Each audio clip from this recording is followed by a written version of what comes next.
વડોદરાના શિનોરથી શિનોરમાં નર્મદા નદીમાં 2 યુવકો ડૂબ્યા। ઘટનામાં એક યુવકનો બચાવ થયો તો અન્ય એક યુવકની શોધખોળ ચાલી રહી છે। દિવેર નર્મદા મઢી ખાતે ભરૂચથી 4 યુવક ફરવા આવ્યા હતા। આ દરમિયાન હાથ પગ ધોવા ગયેલ જયદીપનો પગ લપસી જતા પાણીના વહેણમાં તણાયો હતો। જયદીપને બચાવવા ગયેલો યુવાન પણ પાણીમાં ડૂબ્યો હતો। અન્ય યુવકને પશુપાલકોએ બચાવ્યો।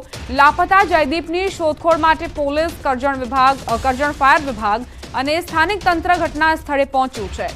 फायर ब्रिगेड ने सर्च दरमियान मगरोए घेरी लेता एसडीआरएफ ની મદદ લેવાઈ છે।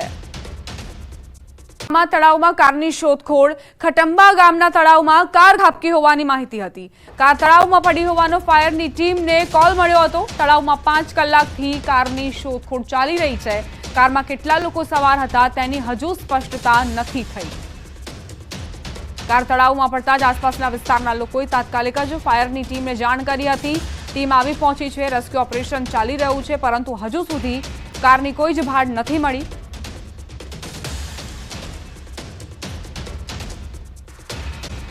સમાચાર સુરેન્દ્રનગરથી। સુરેન્દ્રનગરની સબ જેલમાંથી કેદી પાસેથી મોબાઈલ મળ્યો। બેરેક નંબર 44માં કેદીના ખિસ્સામાંથી મોબાઈલ મળતા ચકચાર ફેલાઈ। કાચા કામના કેદી અમિત ઉર્ફે ભગો હસુમેર પાસે મોબાઈલ મળતા સુરેન્દ્રનગર સિટી એ ડિવિઝન પોલીસ મથકે ગુનો નોંધાયો। સબ જેલમાં અવારનવાર પ્રતિબંધિત વસ્તુઓ મળતા જેલ સ્ટાફની કામગીરી સામે પણ સવાલો ઉઠ્યા છે। જેલ સ્ટાફની કામગીરી ખરેખર હવે સવાલોના ઘેરામાં એટલા માટે આવી છે કારણ કે વારંવારની ઘટના છે। વારંવાર કેદી પાસેથી મોબાઈલ મળવાનો સિલસિલો યથાવત જોવા મળી રહ્યો છે। ગાંધીનગર મેડિકલ કોલેજના ડીનનો વિવાદિત પરિપત્ર આખરે રદ થયો છે। મહિલા તબીબોની સુરક્ષા સંદર્ભનો આ પરિપત્ર રદ થયો। પરિપત્ર જાહેર થતા વિવાદ થયો હતો। આ પરિપત્રના કારણે ગાંધીનગરના મેડિકલ કોલેજની મહિલાઓ સુરક્ષિત નહીં હોવાનું લાગતા તે મુદ્દે વ્યાપક વિવાદ થયો। કોલકાતામાં રેપ અને હત્યાના બનાવ સંદર્ભે તાજેતરમાં ગાંધીનગર મેડિકલ કોલેજ તરફથી આ પરિપત્ર જાહેર થયો હતો, જેમાં મહિલા તબીબોએ એકલા ન રહેવા, એકલા બહાર ન નીકળવા સૂચનો કરાયા હતા, જે બાદ મહિલા તબીબોએ પણ રોષ ઠાલવ્યો હતો। મહિલાઓની સુરક્ષાના સંદર્ભે ઘણા બધા પ્રશ્નો ઉઠ્યા છે દેશભરમાં। બીજી તરફ તબીબો વિરોધ કરી રહ્યા છે અને ગાંધીનગરમાં ડીને જ્યારે આ પરિપત્ર જાહેર કર્યો તો વિવાદ થયો। સુરક્ષિત વાતાવરણ મળવું જોઈએ તેવી માંગ કરવામાં આવી મહિલા તબીબો તરફથી। ગુજરાતમાં નકલી ખાદ્ય ચીજ વસ્તુઓથી લઈ અધિકારીઓ બધું જ નકલી તમે જોઈ લીધું હશે, જે બાદ હવે ગુલ્લીબાજ શિક્ષકોની મોસમ પણ ખીલી છે। ગુલ્લીબાજ શિક્ષકો કે જે સરકારી શાળાઓમાં નોકરી કરતા હોવા છતાં રજા મૂકી કે કપાત પગારે વિદેશમાં જઈને વસવાટ કરી રહ્યા છે, જે પગાર ગુજરાત સરકારનો ખાય છે પરંતુ વસે છે વિદેશમાં। આવી જ વધુ એક ઘટના નર્મદા જિલ્લાના તિલકવાડા તાલુકાના બંદરપુરા ગામથી સામે આવી, જ્યાં પ્રાથમિક શાળાના એક શિક્ષિકા છેલ્લા 2 વર્ષથી વધુ સમયથી રજા પર ઉતરી અને અમેરિકા જતા રહ્યા છે। ન્યૂઝ 18 ગુજરાતીના રિયાલિટી ચેકમાં નીલેશ્વરી પટેલ નામની શિક્ષિકા 13 જૂન 2022થી કપાત પગાર પર રજા પર ઉતરી જઈ વિદેશમાં રહેતા હોવાનું સામે આવ્યું।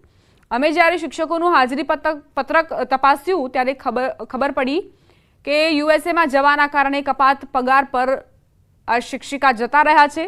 જોકે વાત એ છે કે ડીપીઓ સાથેની વાતચીતમાં જાણ થઈ કે મેડમે તો રજા જ નહોતી લીધી, જેના કારણે બાળકોના અભ્યાસ પર અસર પડી રહી છે।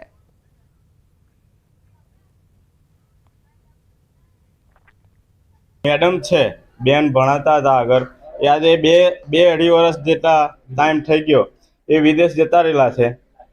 તો અમારા અહીંયા સ્કૂલમાં એક જ શિક્ષક છે, તો એ ભણાવે કે પછી ઓફિસનું કામ કરે કે ટપાલો મોકલે, શું કરે?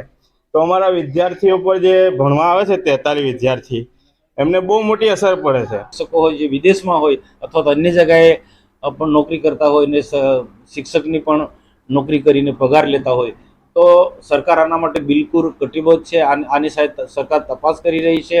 મેં પણ માહિતી જે મેળવી તે પ્રકારે આવા લોકો આવા શિક્ષકોની સામે કોઈ પણ પ્રકારનું બાંધછોડ નહીં કરે। હાલ ગુજરાતભરમાં એક કિસ્સો બન્યો છે કે જે પ્રાથમિક શાળાના શિક્ષકો હોય છે જે વિદેશ જઈ અને ગુજરાત સરકારનો પગાર ખાતા હોય છે, એવો જ એક કિસ્સો નર્મદા જિલ્લામાં પણ બન્યો છે। હું તમને બતાવવા જઈ રહ્યો છે કે જે નર્મદા જિલ્લાના તિલકવાડા તાલુકાના આ જે શાળા છે અને આ શાળામાં જે શિક્ષક 2 છે અને લગભગ 46-43 જેટલા વિદ્યાર્થીઓ છે। આ બંદરપુરા આની શાળામાં 2 વિદ્યાર્થીઓ જે શિક્ષકો છે, જેમાં એક જે શિક્ષિકા છે જે બેન 2.5 વર્ષથી વિદેશ જતા રહ્યા છે અને જેનું મહેકમ પણ અહીં બોલે છે.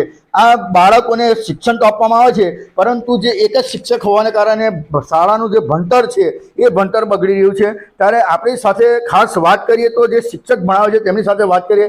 સાહેબ, આ જે શિક્ષિકા છે એ શિક્ષિકા કેટલા વખતથી અહીં ગાડી નથી, એમનો પગાર કઈ રીતે આપવામાં આવે છે અને આ બેન કેટલા વખતથી નથી?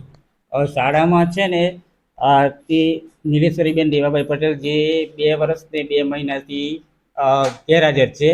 હવે સરકારના નિયમ અનુસાર પગાર ચૂકવવામાં આવતો નથી. ખાસ વાત કરીએ તો ભણતર કઈ રીતે છોકરાઓનું થઈ રહ્યું છે? છોકરાનો હવે એક શિક્ષક છે એટલે તે રજા પર જાય કે કોઈ સામાજિક પ્રસંગ હોય તો તે બાજુની શાળાને બંદોબસ્ત કરવા માટે અહીંયા શિક્ષકે આવવું પડે છે. ગામવાસીઓ પણ ઈચ્છે છે કે વહેલી તકે આ શિક્ષિકાની જગ્યાએ કોઈ અન્ય શિક્ષકની ભરતી થાય તો શિક્ષણ સારું મળી શકે. દીપક પટેલ, ન્યૂઝ 18 ગુજરાતી, નર્મદા. તો કઈ રીતે ગુલીબાજ શિક્ષકો બેફામ બન્યા છે તેનો પુરાવો આપતી આ ઘટના, જ્યાં નર્મદાની આ શાળામાંથી જે શિક્ષિકા છે તે કપાત પગાર પર યુએસએ જતા રહ્યા છે. રોડ પર ગઠિયાઓથી સાવધાન રહેજો. વાતોમાં ભોળવીને લૂંટ કરતી એ ગેંગની કરતૂત સીસીટીવીમાં કેદ થઈ. વલસાડના ઉમરગામમાં એક વૃદ્ધા સાથે બનેલો ચોંકાવનારો બનાવ, જેમાં 3 ગઠિયા જાહેરમાં જ રસ્તા પર એક વૃદ્ધાને ભોળવીને સોનાની બંગડીઓ લઈ ફરાર થયા. રેલવે સ્ટેશનના નજીકથી એક વૃદ્ધા પસાર થઈ રહ્યા હતા તે વખતે 2 યુવકોએ આગળ ચેકિંગ ચાલે છે તેવું કહીને મહિલાને ડરાવ્યા અને તેમની પહેરેલી બંગડીઓ કાઢી થેલીમાં મૂકી દેવા કહ્યું હતું. આવું સાચું માનીને વૃદ્ધાએ સોનાની બંગડીઓના પોતાની પાસે રાખેલી પ્લાસ્ટિકની થેલીમાં મૂકી દીધી હતી. આ જ સમયે ત્રીજો ગઠિયો ત્યાં આવ્યો, વૃદ્ધાની થેલી લઈ જવાનો પ્રયાસ કર્યો. આ સમયે વૃદ્ધા હકીકત જાણી જતા તેમણે પ્રતિકાર કર્યો, પરંતુ ગઠિયાઓ મહિલાને ધક્કો મારી ફરાર થઈ ગયા. ત્યારે થેલી નીચે પડી જતા પ્રયાસ નિષ્ફળ રહ્યો. આશ્ચર્યની વાત એ હતી કે જાહેર રોડ પર બનેલા બનાવમાં ગઠિયાઓને પકડવાના બદલે લોકો ઊભા રહી તમાશો જોતા રહ્યા. આ મામલે પોલીસે ફરિયાદ નોંધી છે.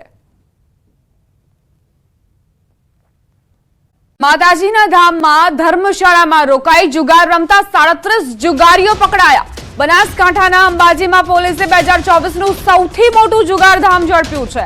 વિસનગરથી અંબાજીમાં જુગાર રમવા ગયા હતા જુગારીઓ. અંબાજીની ધ્રાંગધ્રા ધર્મશાળામાંથી આ 37 જુગારીઓ પકડાયા છે, જેની પાસે 19,93,850ની મુદ્દામાલ જપ્ત કરાયો. જુગારીયાઓ પાસેથી 1,86,650 રોકડ રકમ ઉપરાંત એક આઈસર 3 કાર સહિત 35 મોબાઈલ કબજે કરાયા. ઝડપાયેલા તમામ જુગારીયાઓ વિસનગરના રહેવાસી હોવાનું ખુલ્યું. શ્રાવણ માસ દરમિયાન પોલીસ સતત ધર્મશાળામાં કોમ્બિંગ કરી રહી છે, જેમાં આ જુગારધામ ઝડપાયું છે.